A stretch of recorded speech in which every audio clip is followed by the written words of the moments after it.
cuanto veis que aquel día se acerca. Ahora pasemos al verso 35. ¿Sí?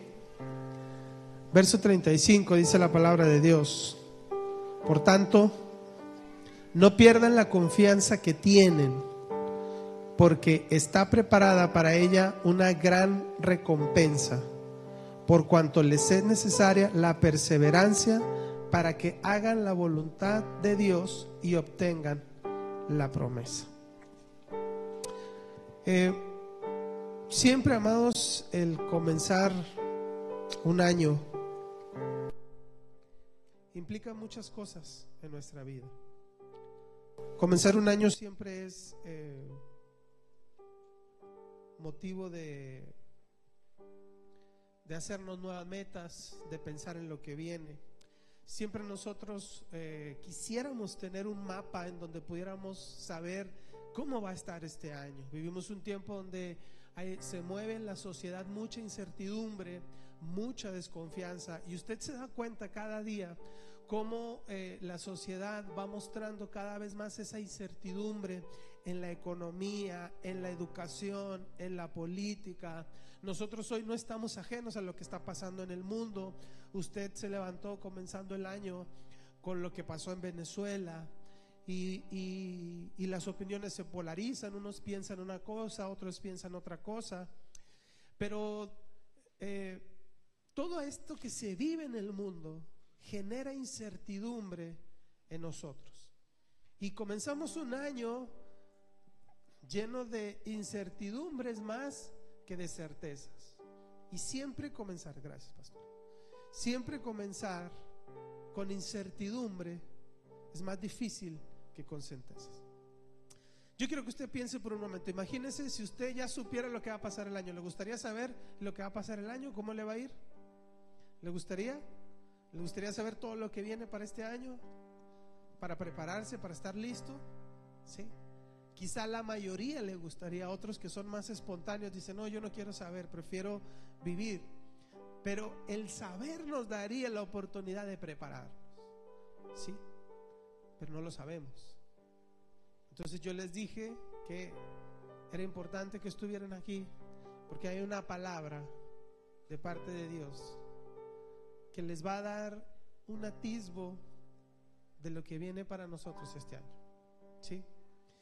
En la porción bíblica de Hebreos es una carta que es muy educativa en relación a la iglesia. Pero sobre todo es una carta que cuando uno la lee, quizá no tiene mucho sentido hasta que comprende el contexto de lo que ellos pasaban. Cuando yo comprendo por qué el escritor a los hebreos escribe esas líneas, yo comprendo lo que ellos estaban viviendo, y cuando veo lo que ellos como nación, como pueblo estaban viviendo, tiene mucho más sentido lo que dicen los hebreos. Entonces dice el escritor a los hebreos, comienza diciendo en esta porción, dice: acerquémonos confiadamente al trono de la gracia. ¿Por qué el hebreo necesitaba saber que podía acercarse al trono de la gracia? Porque el evangelio, amados, siempre, desde que Jesús empieza a predicar, es disruptivo en la sociedad. Es un mensaje que el oído no soporta. Porque Jesucristo se levantó y dijo: si tú amas a los que te aman, no tiene ningún mérito. Tienes que amar a los que te aborrecen, a los que te roban, a los que te ultrajan, porque si no vas a ser como los fariseos, y eso a nadie le gusta. Porque si alguien le ofende a usted, ese mensaje hoy mismo, en este tiempo, sigue siendo disruptivo. Si alguien le ofende a usted, la carne lo que nos dice: yo me tengo que tomar venganza, porque yo no puedo permitir que pasen por encima de mí. Yo no puedo permitir eso. Yo no puedo permitir que me humillen. Esa es nuestra carne. Y ese mensaje de Jesús hoy en día sigue siendo disruptivo, porque el mensaje de Jesús era: ama y perdona. Entonces, en aquel tiempo, cuando Jesús predica, en todas las culturas era un mensaje disruptivo, difícil de seguir. En alguna ocasión los discípulos le dicen: Señor, dura es esa palabra, dura es esa palabra. Y Jesús, en vez de conciliar con ellos y decirles, no, no se vayan, ¿saben qué les dijo Jesús? Si se quieren ir ustedes, váyanse también. Fue lo que les dijo Jesús. No fue conciliador su mensaje, porque el evangelio es así. A nadie le gusta escuchar que tienes que perdonar al que te ofende. A nadie le gusta saber que cuando hay injusticia tú tienes que esperar la justicia divina. A nadie le gusta. Todos queremos nuestra propia justicia. Y en todas las culturas que fue predicado el evangelio a través de Jesucristo y los discípulos, siempre amados, siempre fue disruptivo. Pero los hebreos tenían un puntito en la cosa más difícil, porque si bien atentaba contra la cultura de las demás naciones, no atentaba mucho contra sus creencias, o no de la forma que atentaba contra las creencias de los judíos. Los hebreos no tenían una fe primitiva. La fe que pudiésemos llamar nosotros primitiva es la fe de Abraham. Abraham no tenía profetas, Abraham no tenía ley, y creyó y le fue contado por justicia. Esa es una fe primitiva. Creyó. Pero la fe, las creencias de estos hebreos, a los que se les predicaba, a los que se les habla la carta a los hebreos, era mucho más evolucionada, porque estos tenían los profetas, estos tenían la ley, y no solamente tenían los profetas y la ley. Esos profetas y esa ley, ellos habían creado un libro donde ellos interpretaban la ley y los profetas. Incluso de ahí sale un libro místico de los judíos que se llama la Cábala judía. No lo lea. Pero nace ¿de qué? De la interpretación. Y llegó un punto en el que la interpretación de la ley y los profetas era más valiosa que los mismos profetas y la ley. Era una fe que había evolucionado con el tiempo, que había crecido muchísimo. Y esa fe que había provocado, esa creencia que había provocado, en la creencia que ellos tenían, ellos esperaban un Mesías, ellos esperaban un libertador. Estaban oprimidos por los romanos y sabían que la respuesta era el Mesías. Pero ¿sabe qué fue lo que pasó? Que la interpretación de lo que ellos querían y buscaban se enfocó en un héroe bíblico que era David. Entonces en la cabeza lo que ellos creían que tenía que suceder es que se tenía que levantar otro David, un guerrero, una persona que se levantara y peleara por el pueblo y tuviera la espada y llegara en un caballo con una espada en la mano y peleara contra los romanos y le devolviera a los judíos el orgullo que ellos tenían como nación. Eso es lo que ellos querían, porque es lo que durante cientos de años habían interpretado. Eso ellos querían. ¿Y qué pasó? ¿Quién llegó? Llegó un hombre manso y humilde. Un hombre que su espada eran palabras de perdón y amor. No llegó sobre un caballo, llegó sobre un burro. No llegó para levantar un ejército y pelear. Llegó para dar su vida por todos. Y ellos, eso atentaba contra lo que habían creído toda su vida. Era una ofensa para lo que ellos habían creído. Y el hecho de que ellos creyeran en Jesús atentaba contra su cultura, pero también contra sus creencias más profundas, contra una fe que había evolucionado durante cientos de años. De modo que creer que ese hombre humilde, ese hombre pobre, ese hombre que hablaba de perdonar y de amar, ese era el Mesías que ellos esperaban, era una ofensa para ellos. Y eso implicaba reconocer que durante cientos de años habían estado equivocados. Y yo le digo una cosa: ¿a cuántos de ustedes les gusta reconocer que están equivocados? ¿A cuántos de nosotros nos gusta decir, híjoles, es verdad, me equivoqué? ¿A cuántos? La pastora levanta la mano cuando yo sé que eso es mentira. No nos gusta reconocer que nos equivocamos. Incluso hasta cuando nos equivocamos tenemos razón. El orgullo judío era tan grande que los fariseos no podían creer que ese hombre era el Mesías que esperaban. No podían creer.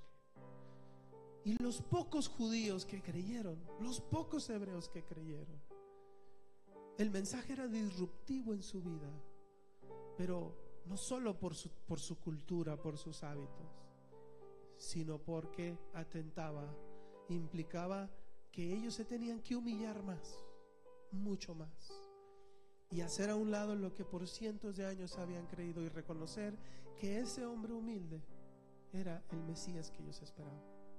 Entonces para ellos tenían una fe, debían desarrollar una fe que peleaban contra todo.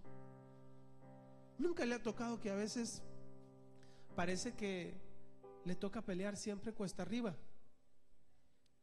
Que a veces soluciona una cosa y dice, ya salí. Y apenas está usted disfrutando del ya salí y viene otra. Y luego dice, dame chance de agarrar aire tantito y otra vez. Y pareciera ser que nuestra vida siempre va cuesta arriba. Bueno, la de los hebreos era peor que la nuestra. Ellos eran pobres, eran perseguidos. Los gentiles no los querían, los de su nación no los querían. Es más, eso permanece hasta hoy. Cuando un judío cree en Jesús, muere para su familia. Le hacen un funeral porque muere para ellos. Es decir, creer en Jesús para ellos implicaba aún desprenderse de su familia. A esos les escribe el escritor a los hebreos. Y entonces les dice, acerquémonos pues, ahora sí voy a ir con la versión que usted tiene. Dice, acerquémonos pues con corazón sincero en plena certidumbre de fe. Y la plena certidumbre de fe es una palabra muy bonita. Se lo voy a explicar ahorita. Voy a tratar de hacerlo sin entrar en complicaciones. Hay una palabra en la Biblia que a mí se me hace preciosa, que es plenitud. Ustedes saben, ¿verdad? Yo no les hablo de felicidad, les hablo de plenitud. Y la palabra plenitud en la Biblia es pleroma, que es como esa sensación de que está todo lleno y que no necesitas nada. Pero la palabra que se usa aquí es pleroforia. Y pleroforia tiene que ver con la experiencia de esa plenitud. Y entonces el escritor a los hebreos le dice a los hebreos perseguidos que se acerquen en plena certidumbre de fe. Es decir, en la experiencia de la plenitud de la fe que ellos tenían. Lo que ellos habían vivido era experimentar la plenitud de la fe. Ellos tenían esa experiencia como nosotros muchas veces hemos experimentado la fe. Como nosotros muchas veces hemos experimentado cómo la mano de Dios se mueve a favor de nosotros y nos llena de fe. Eso es la pleroforia. Y entonces dice que esa es la experiencia que trae esa seguridad, esa experiencia que trae ese creer que yo estoy haciendo lo correcto, que yo estoy haciendo lo que debo de hacer. Es la experiencia. Porque yo le puedo decir a usted, ¿cuántos saben que Dios sana a las personas? Sí. Hemos visto milagros. Nosotros hemos visto milagros. Pero no es lo mismo que yo le diga que Dios sana a que un día usted enfermo, Dios lo sana. ¿Qué es eso? Es la experiencia de la fe. Si yo me paro aquí al frente y yo digo Dios sana, la Biblia dice que mi fe va a ser probada. Entonces, ¿cómo cree que va a ser probada la fe? ¿Enfermándolo a usted? ¿Enfermando a la iglesia? No, enfermándome a mí. Porque mi fe va a ser probada. ¿Para qué? Para que yo experimente la plenitud de esa fe. Entonces estos hombres, habían experimentado esto. Dice, acérquense pues con esa plena certidumbre de fe. Y luego dice algo bien bonito, dice, habiendo purificado los corazones de mala conciencia. Es decir, el salmista dice, ¿quién subirá al monte de Dios? ¿Se acuerdan? ¿Qué dice? El limpio de manos y ¿qué? Y puro de corazón. ¿Y qué dice el escritor a los hebreos? Dice, purificados los corazones de una mala conciencia. Es decir, yo me puedo acercar en plena certidumbre de fe cuando mi corazón ha sido purificado, ha sido lavado, ha sido limpiado. ¿A qué se refiere esta palabra? Esta palabra se refiere a que yo fui en la eternidad en Cristo. Nosotros fuimos creados perfectos. ¿Usted cree que Dios se equivocó con usted? No, Dios no se equivocó con usted. Dios le puso en usted una semilla que es perfecta en la eternidad. Cuando usted viene a la tierra, al yo entrar a un cuerpo humano, este cuerpo humano corrompe eso que Dios puso en la eternidad en mí. Y entonces yo convivo con gente rota, con gente lastimada, que tiene un montón de traumas, y esa gente me hiere a mí, me lastima a mí. Por eso hay maldad en el mundo, por eso vivimos en una sociedad muy traumada, que experimenta muchos traumas, pero no es porque Dios se haya equivocado, es porque este mundo nos ha lastimado.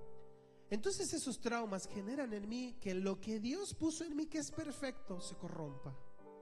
Entonces, por ejemplo, yo soy guitarrista, ¿sí?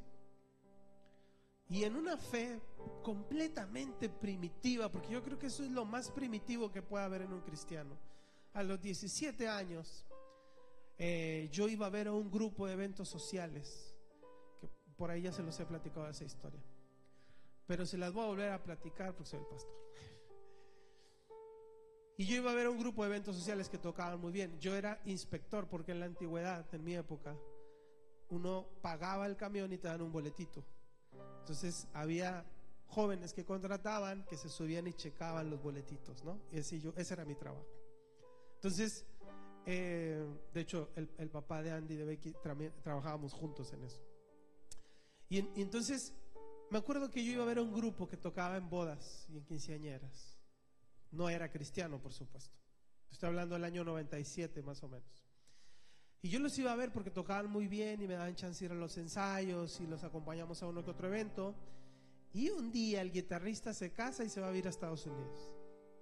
Y hacen la convocatoria para contratar otro guitarrista y no encontraban, y no encontraban, y no encontraban. Y entonces me dicen a mí, porque yo estaba yendo, me dice, ¿tú tocas la guitarra, no? Me dice, sí. Me dice, ven a hacer una audición porque nos surge un guitarrista. Me dice, si eres medianamente bueno, te vas a quedar, o sea, no tenemos de otra. Y nos surge tener un guitarrista. Entonces me dicen, escucha este repertorio, ¿no? Y yo voy con los que en ese tiempo eran mis mentores. Y me dicen, no tiene nada de malo, tú dale, que no sé qué. Pero yo sentía que algo en mi interior me decía que no estaba completamente seguro. Entonces yo me acuerdo en una fe que es completamente primitiva. Yo le digo a Dios, Dios, si esto es para mí, que ese día vaya yo y me quede. Y si no es para mí, que tú manda a otro guitarrista que se quede. Entonces llego yo con mi guitarrita, así todo adolescente de 17 años, yo llego con mi guitarrita. Y justo va llegando otro muchacho, mayor que yo, por supuesto. Y ese muchacho tocaba con una de las bandas más conocidas de aquella época y lo acababan de desocupar, estaba libre. Él se sabía todo lo que ellos tocaban, tocaba muchísimo mejor que yo. Y cuando yo veo la audición de él, me dicen, ahora pasa tú, para que tú hagas la audición. Y yo digo, no.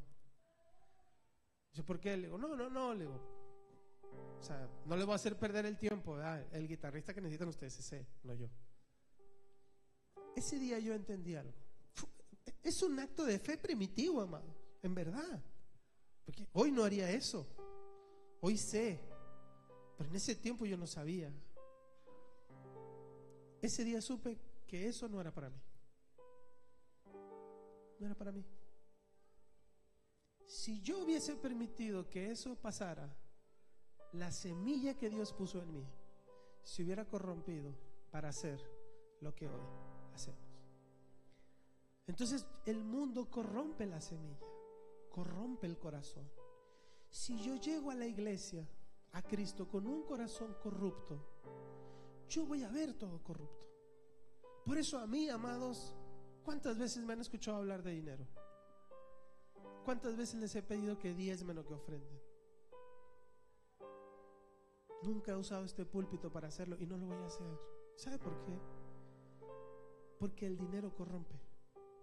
Y a lo mejor yo lo puedo hacer de buen corazón, pero a lo mejor usted va a decir: no, este nada más me quiere sacar dinero. Entonces no lo voy a hacer, porque mi corazón tiene que estar limpio de eso. Tiene que estar purificado, porque si no voy a ver voy a ver la iglesia con un corazón corrupto y voy a ver todo desde la corrupción. ¿Y sabe qué va a pasar? ¿Cuántos saben que Dios estuvo aquí ahorita en este tiempo de adoración que tuvimos? Cuando mi corazón está corrupto, yo no voy a ver a Dios. ¿Cómo voy a ver a Dios? No puedo verlo. Estoy viendo otra cosa. Estoy viendo lo que este mundo da. No estoy viendo a Cristo. ¿Por qué? Porque mi corazón no ha sido limpiado de la mala conciencia. Es eso, la semilla corrupta, la semilla corrompida. Y luego dice, mantengámonos firmes sin fluctuar. ¿Sí? Mantengámonos firmes sin fluctuar. Esta es una palabra muy norteña, amados. Y ahorita le voy a decir por qué. La frase mantengámonos firmes quiere decir, literalmente se traduce como: sean aferrados. Aférrense. ¿Han conocido usted una persona aferrada? ¿Sí?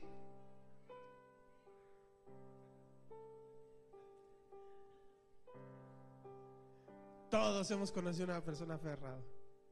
No es por aquí, amor, dale por otro lado, es por acá. No, yo me sé un camino, es por aquí. Te vas a perder. No, yo sé más que tú. ¿Quién sabe más que tú? ¿Yo? ¿Que tú no sabes manejar o yo? A ver, dime, ¿cuántos años llevas manejando? Cállese, mija, entonces. Yo sé a dónde voy. Y te pierdes, porque eres aferrado. ¿Sí? Y pareciera ser que esa cualidad con la vejez se va haciendo más fuerte y nos vamos haciendo más aferrados, más necios nos hacemos, ¿verdad? Yo hablo por los hombres, creo que nosotros los hombres somos muy necios. ¿Sí? Le salió del alma a la pastora ese amén. Somos muy necios. ¿Sí? Ahora fíjese lo que dice el escritor: aférrate a la esperanza. Aférrate a eso. ¿Qué es aferrarte? Es decir, no te voy a soltar, te voy a tomar y no te voy a dejar. Te quiere decir, no te vas a ir, aquí te vas a quedar conmigo. Pero es que suelta, no te voy a soltar, aquí vas a estar conmigo. Eso es aferrarse. Entonces dice el escritor a los hebreos, dice: mantengámonos firmes sin fluctuar en la profesión de nuestra esperanza. ¿A qué me tengo que aferrar? A la fe que profeso, porque esa fe es mi esperanza. Nosotros vivimos en un mundo, y yo lo veo, porque la gente que no tiene a Cristo habla mucho de eso, que se levanta y dice: ¿para qué voy a traer más hijos a este mundo? Está horrible. ¿Para qué voy a poner un negocio si a lo mejor mañana nos hundimos en la pobreza? ¿Para qué voy a comprar una casa? ¿Para qué voy a hacer esto? Y tienen una mirada caótica del futuro. Pero ¿qué dice la Biblia? ¿Qué dice Dios? Dios dice: yo sé los pensamientos que tengo para ti, pensamientos de bien y no de mal. ¿O no dice acaso la Biblia que nosotros somos extranjeros y advenedizos en esta tierra? Es decir, que lo que gobierna esta tierra no nos gobierna a nosotros, y que en medio de la carencia, de la necesidad, Dios va a encumbrar a sus hijos. Yo lo he visto. Yo he ido a un país como Argentina, donde había una economía. Mira, hermano, yo cambiaba $100, 1,800 pesos. Era un fajo de billetes así. Yo cambiaba $100 y me sentía Don Jorge. Nunca en mi vida había tenido tantos billetes en mi mano como esa vez. No vale la moneda. No valía la moneda cuando fui. Y yo vi a los hijos de Dios ser prosperados en medio de un país arruinado económicamente.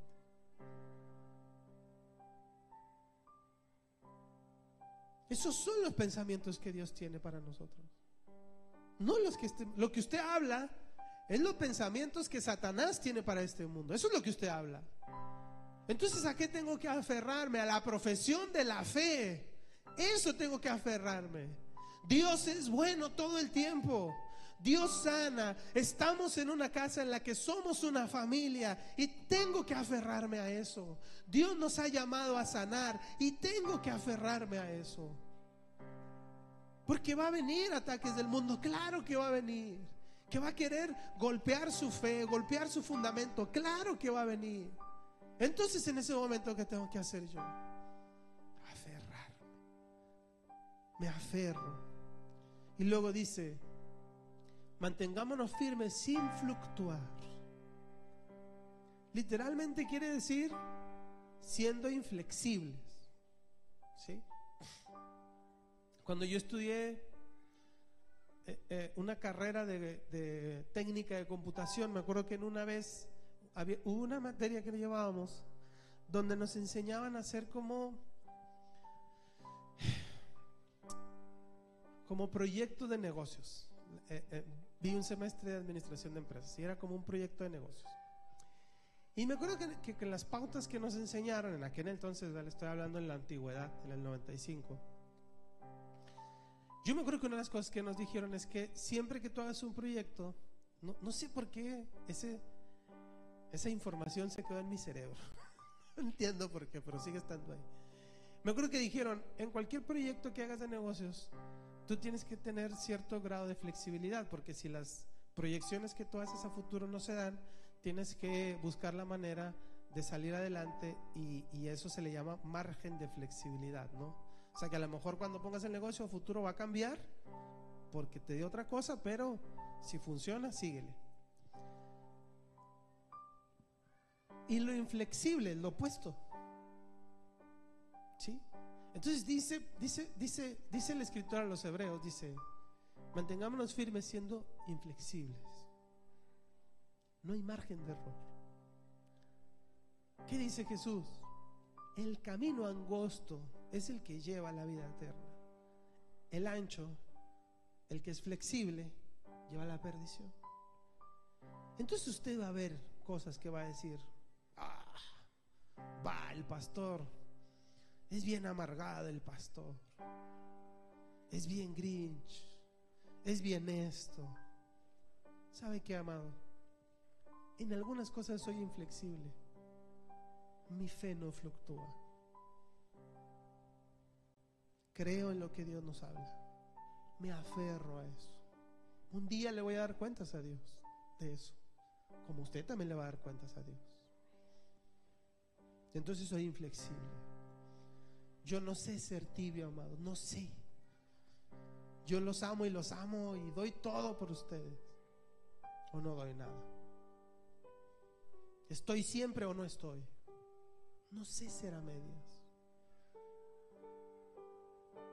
Me cuesta mucho trabajo ser a medias. Es parte de mi carácter. Y en la fe es igual. Yo me aferro a lo que Dios me habló. Me aferro. Y cuando todo va en contra, me aferro a eso. Soy necio, soy terco. pero en este contexto a veces es una bendición. Y luego dice, amados, mantengámonos firmes sin fluctuar en la profesión de nuestra esperanza. Dice, porque fiel es el que prometió. Y lo que dice aquí, la palabra que utiliza aquí para hablar de fiel, en el griego es una palabra que tiene un prefijo que es epi. Y el prefijo epi, cuando viene antes de la palabra, quiere decir que está por encima de. O sea, usted tiene un concepto de fidelidad, ¿no es cierto? Bueno, lo que dice el escritor es algo que está por encima de eso que usted cree. ¿Qué es? Una palabra griega que todo el mundo conoce, o que es muy común, gnosis, gnosticismo. Gnosis quiere decir conocimiento. Pero cuando en la Biblia yo encuentro epignosis, estoy leyendo algo que está por encima de ese conocimiento. Hay un concepto hoy en la ciencia, genética, ¿sí? Hay un nuevo concepto en la ciencia, epigenética, algo que está por encima de la genética. Lo que habla aquí es que la promesa que Dios tiene para usted es la correcta, y que Dios no es fiel, es más que fiel. Y por saber que Dios es más que fiel, yo me aferro a lo que Él me manda, a la profesión de nuestra fe. Yo me aferro a eso porque Él es más que fiel. Conocer, amados, personas que son leales, que son fieles a nosotros, es muy lindo, es muy bonito. Siempre es una bendición. Pero Dios es más que eso. Dios está por encima de eso. Fiel es el que prometió. ¿Por qué me aferro? Porque fiel es el que prometió. Yo le puedo fallar, la familia le puede fallar, todos pueden fallar, pero Dios es fiel a sus promesas. Y lo que Él dijo, Él lo hará. Entonces, por esa fidelidad, yo me aferro. Y luego dice dos cosas. Dice 24 y 25, dice, considerémonos unos a otros para estimularnos en amor y en buenas obras. Es decir, cuando yo me acerco a Dios con un corazón limpio, con una semilla limpia, cuando yo puedo mantenerme firme en lo que Él me ha mandado a mí, en lo que Dios está, guardo en lo que Dios me ha dado, entonces yo me aferro a eso. Después hay otra cosa que ya no es directo con Dios, es con mi hermano. Dice que tengo que estimular el amor y las buenas obras, ¿sí? En ellos. ¿Qué es estimular? Es como propagar, como hacer que pase. Entonces, imagínense, amados, yo quiero, no sé, me cae gordo el pastor, ¿sí? Bueno, no sería la primera vez. Me cae gordo el pastor. Quiero conocer al pastor porque me cae gordo. Porque dice que tenemos que amarnos. ¿Cómo le hago para amarlo si me cae gordo? Tengo que ser intencional. ¿Qué hago? Lo invito a mi casa. Lo busco. Porque quiero conocerlo. Quiero saber por qué me cae mal. Y quiero cambiar eso en amor. Porque eso es lo que me dice la Biblia. Entonces yo no voy a esperar a que las cosas se den, sino que yo voy a ser intencional en eso, en que los vínculos se generen y en que las buenas obras se generen. ¿Sabes qué, amado? Fíjate que el hermano Pedro está pasando por una situación difícil. Vamos a visitarlo, vamos a orar por él. Una buena obra. ¿Sabes qué? Vamos a ir al hospital. Fui porque mi papá estaba internado. Vamos a ir al hospital. ¿Cuántos saben que el papá de la hermana Chávez está internado en el hospital con una trombosis? ¿Qué sería una buena obra? Vamos a visitarla. Vamos a preguntarle qué necesita. Y si no necesita nada, vamos a orar por ella, que sepa que no está sola. Pero eso es intencional. Nosotros somos intencionales en eso. Y luego pasamos al verso 35, y aquí voy a ir culminando. Dice, no perdáis pues vuestra confianza, que tiene grande galardón, porque os es necesaria la paciencia para que, habiendo hecho la voluntad de Dios, obtengáis la promesa. Dice, verso 35, no pierdan pues la confianza. Una cosa es la fe y otra cosa es la confianza. La fe tiene más que ver con creer. La confianza es más entre nosotros. Nuestra relación, amados, es una relación de confianza. ¿No es cierto? Es una relación de confianza. Yo confío en ustedes. Si usted tiene un problema y yo sé que tiene un problema y no me lo dice, ¿qué cree que hago? ¿Qué cree que pienso yo? Yo confío que usted puede solucionar ese problema, porque no me lo dice, no me pide ayuda. Yo creo que usted puede, confío. Ahora, si usted me pide ayuda, ¿por qué me pide ayuda? Porque confía en mí, porque cree que le puedo ayudar o que le puedo dar un consejo, o al menos puedo orar. Confiamos. No podemos basar nuestra relación entre nosotros en la desconfianza, sino en la confianza. Entonces dice, no pierdan pues esta confianza, dice. Y dice, no pierdan pues esta confianza, dice, porque el galardón es grande. Porque acuérdense lo que dice antes, fiel es el que prometió. El galardón es grande, dice. Y luego dice algo bien tremendo, dice, porque es necesaria la paciencia. Y en la porción bíblica que leímos en este versículo, pero en la versión que yo les leí de la Biblia Peshita, que es la que yo tengo, dice, es necesaria la perseverancia para hacer la voluntad de Dios. Qué interesante, ¿no? Dice la maestra Janet, le voy a robar la frase a la maestra Janet. Es necesaria la perseverancia para hacer la voluntad de Dios. Ahora fíjese bien lo que pasa hoy. Yo ya se los he hablado esto, pero miren, ¿qué pasaba hace 70 años en la familia? En México era muy común escuchar que nuestros abuelos, bisabuelos eran hombres que tenían 2, 3 mujeres, que sus abuelas, bisabuelas eran golpeadas por los abuelos y no se separaban, ¿verdad que no? No, hoy las mujeres no quieren tener 2 hijos, ya no sé qué hacer con 2. Las mujeres de antes tenían 11 hijos, 12 hijos, ¿sí? Nosotros a eso le llamamos evolución, pero realmente tiene que ver con que se ha perdido algo. ¿Qué se ha perdido? La capacidad de tolerar la frustración. Entonces un día las mujeres, no digo que esté bien que las golpeen, no se equivoquen, no estoy diciendo eso. Estoy diciendo que perdieron la capacidad de que las cosas salen mal al grado. Eso es un extremo negativo, pero hoy está el otro extremo que también es malo. O sea, el primer problema, quiero aventar la toalla. Hace poco yo hablé con un matrimonio al que le di clases de prenupciales. Se fueron espantados de la clase, llorando espantados, ella sobre todo. No, es que yo creí que el matrimonio todo era bien bonito y usted ya me asustó. Le dije, no, qué bueno que tengas miedo. Tienes que saber a lo que vas. Tienes que saber.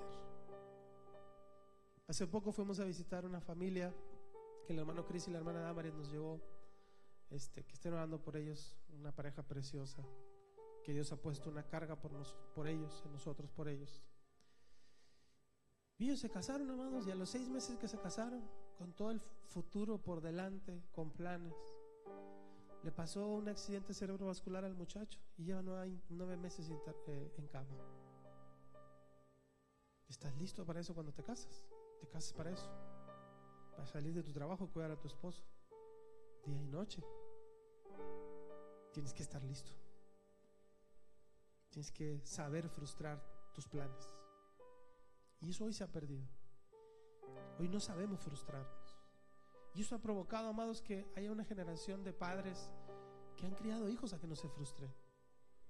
¿Qué quiere mi hijo? Yo se lo doy. No le enseñan a decirle que no. ¿Por qué? Porque no siempre te voy a dar lo que me pidas. No siempre, te amo mucho, pero no siempre te voy a dar lo que me pidas. Pero tienes dinero, sí tengo dinero, pero no te lo voy a dar.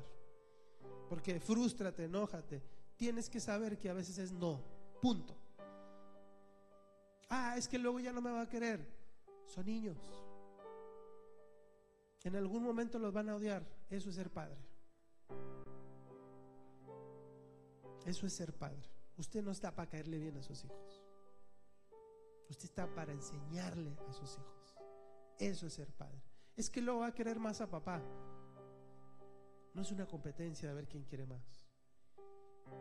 Si usted no le enseña a frustrarse a su hijo cuando él crezca, no va a saber frustrarse. Conozco gente que va a un trabajo y tiene jefes hostigosos y están de trabajo en trabajo, no aguantan. Es que no lo soporta. No eres rico, o eres rico para no trabajar, eres millonario. Así es la vida. Te vas a topar con gente así todo el tiempo. ¿Y qué? ¿Te vas a cambiar nada más porque sí? Porque te cae gordo, porque te hacen la vida de cuadritos. Ni modo. Frústrate, aguántate.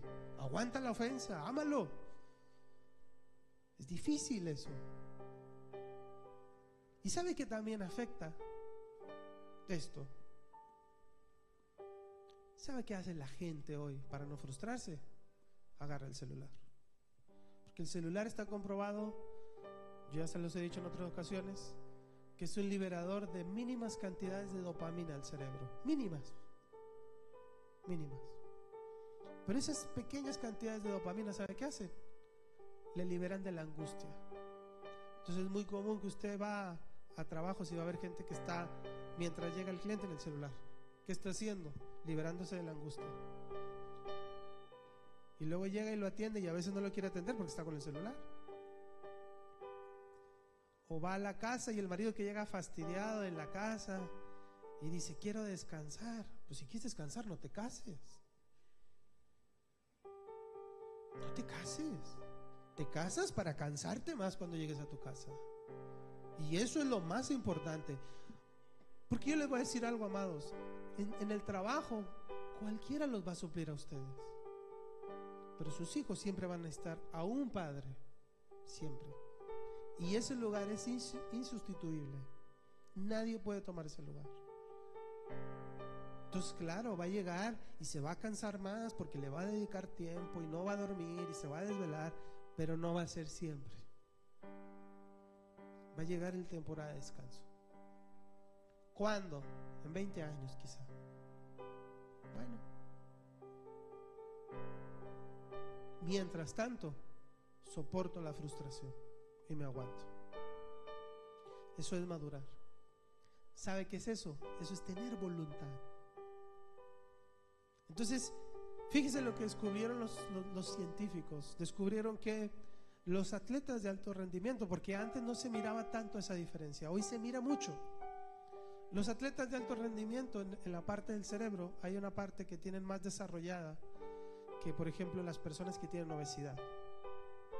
Esa parte que se desarrolla es la parte que se relaciona directamente con la capacidad de tener voluntad. El atleta de alto rendimiento, dice Usain Bolt, dice, yo me preparaba 4 años para correr 10 segundos. Y durante 4 años, gimnasio, dietas, 4 años para 10 segundos. Los atletas de alto rendimiento hacen eso. Usted ve a Cristiano Ronaldo, este futbolista que yo sé que usted conoce, un tipo de 40 años y parece que tiene 20. ¿Por qué? Por la voluntad que el tipo tiene. Ahora nosotros tenemos 20 y parecemos de 40. No sabemos decir que no. Nos hace daño la coca. Tantita nomás. Nos hace daño esto. No tenemos voluntad. Hay que levantarse para hacer ejercicio. Hace mucho frío. Es que me duelen los huesitos. Entonces, claro, cuando yo veo eso, fíjese lo que dice el escritor. Dice, necesitamos perseverar para hacer la voluntad de Dios.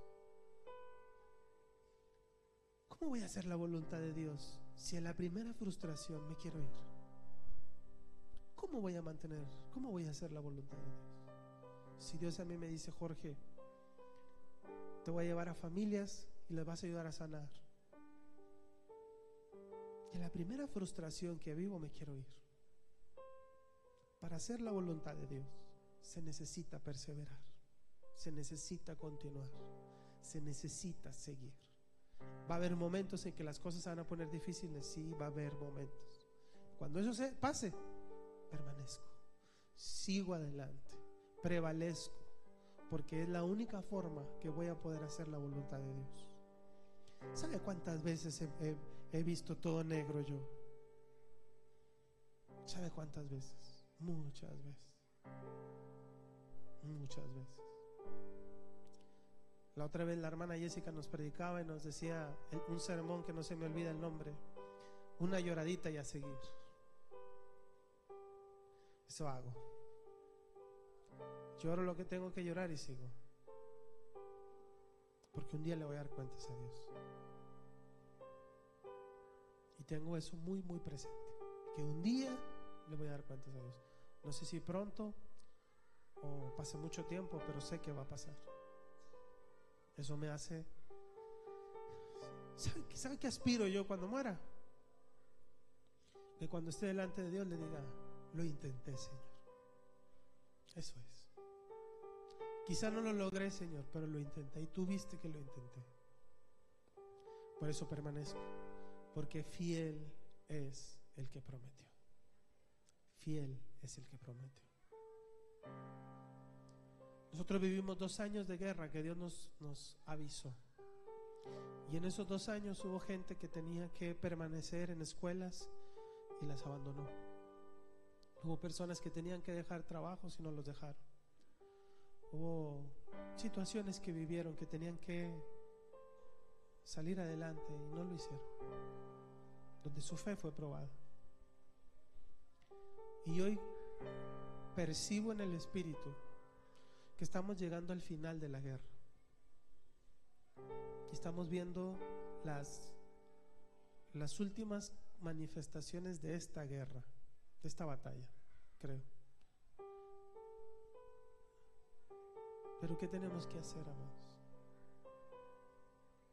Permanecer. ¿Qué tenemos que hacer? Mantenernos firmes. ¿Qué tenemos que hacer? Ser inflexibles en lo que Dios nos ha llamado.